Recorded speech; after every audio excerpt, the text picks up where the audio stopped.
Right, let's discuss this further with Khalid Mahmood, a British Labour MP from Birmingham. He joins us live. You're live on RT, sir. If the jihadist executor in the video is confirmed to be from Britain, what does this say about the UK? Well, I suppose part of the problem is that in the 80s, when a lot of these movements were starting, people like Abu Hamza, Abu Qataida, Al-Majroon, all these sort of movements, Hizb ut-Tahrir was starting. Because of the belief that we have about freedom of speech, there was a significant debate about that we should allow everybody to express their views and not to drive any movement underground and to allow that to happen. And I suppose that perspective carried on until 9/11. And when people realized there was a real significant threat from these individuals, that the whole issue around these people changed. The UK's Foreign Secretary says the incident shows that there's a real risk of terrorists returning to Britain. But I mean, this is not, it's been known for quite a while now. So why has there been such a slow reaction to tackle that?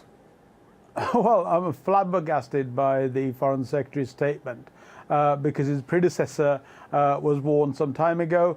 Over 3 years, I've been saying this, that these issues will come to fore if we don't do anything about it. We have a UK border agency that is not fit for purpose. These people should be sifted out as they come through back, if they're coming back. Looking at anybody who stays over a period of time, why haven't they come back? And some might have been working, and that's fine, but you can vet that out, those that are working and those that have been doing other sort of activities in the area. So you can do that quite clearly and effectively. But this government has been very, very slow in looking at these issues and trying to deal with them.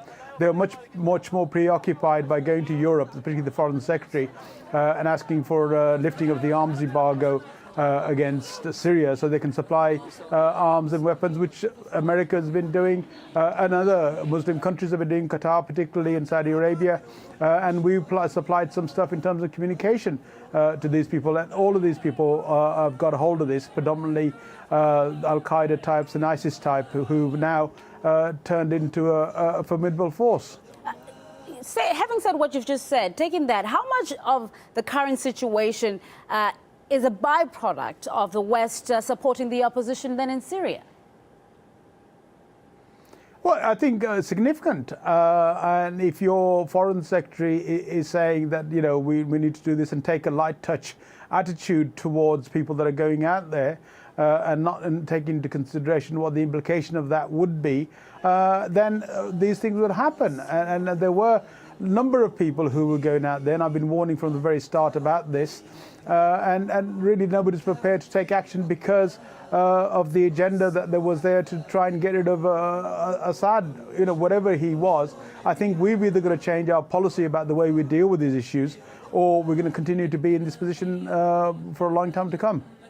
British Labour MP Khalid Mahmood, thank you very much for your time and being on RT International.